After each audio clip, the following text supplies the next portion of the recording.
Hey, how's it going? And today we're getting kind of back to basics, and we're going to show you how to import a Mixamo character into Unreal Engine 5. The same procedure could be done in Unreal Editor for Fortnite. There's several reasons why we want to use a Mixamo character. One, they're already built for us. Number two, there's over 2,500 animations that we have access to. And number three, some of them already come with their mouths covered, so that allows us to put a voice over to bring that character fully to life without facial animation. There's not just one character that has their mouth covered, there's actually several in here already. So that's a real plus, just so that we can get into telling stories, not having to worry about facial animation. We can just bring in the voices.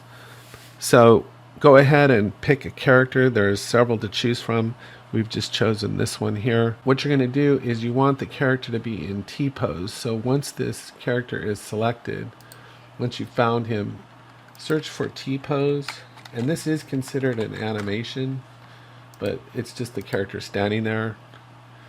Sometimes I've noticed when I apply an animation, it doesn't show up in this window. So you just hit CTRL F, click, and it should update. There's some interesting controls down here you can explore, but essentially all we need to do is go download, and in T-pose, that's correct, and it just takes a minute to do, and then we're done. And then you can go ahead and search for an animation that you'd like to bring in.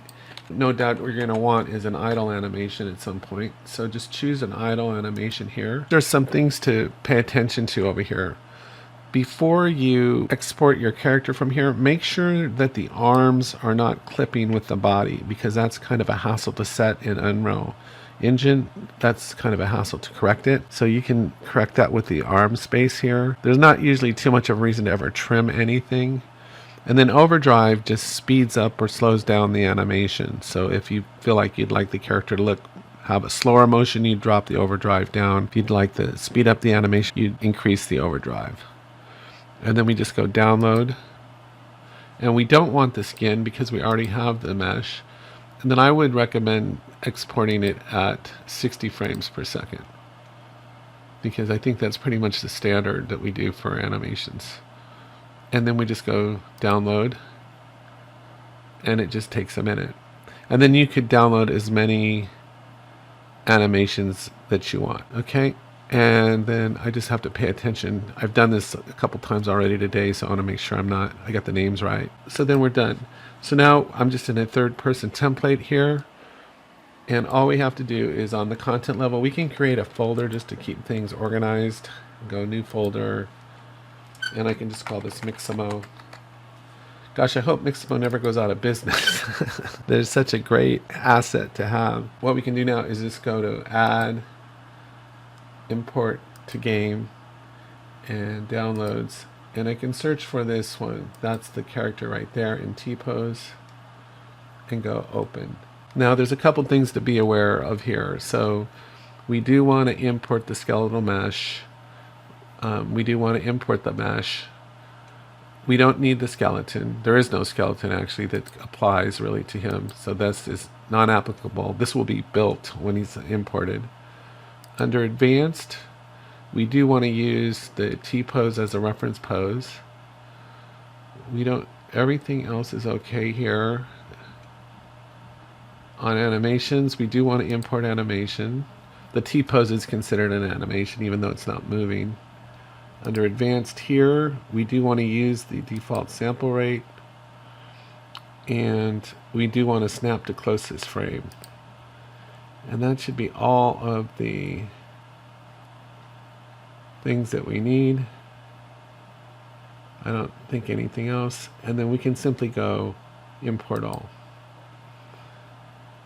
We shouldn't get just one. It did have to adjust the animation length, and no smoothing groups, but that's a common warning that we get that doesn't really affect anything. And then if we come down here, we can see that the materials imported, the skeletal mesh imported, an animation sequence imported, actually kind of two of them there, the physics assets, and then the skeletal rig. So now all we have to do if we want to import the animations is go back here to add, import to game, and select our idle animation and go open. And here you'll notice that it's already by default selected the skeletal rig, and it retains our previous settings. So then all we have to do is go import all. And you notice we don't get any errors at all. So, and here it is right here. So all I have to do now is drag this into the scene. And if I hit F, we come down here, and you see we have this really interesting model now that's fully, we can customize this and make this our main character, or one of our main characters. And we probably want to go ahead and save all. And that's all you have to do. And we're going to do some other tutorials now. The next couple ones we're going to do is how to build an animation blueprint for this character, and then how to add an animation that an additional one. So like, for instance, if I hit play right now, you'll see this player character just moving around and does the usual stuff.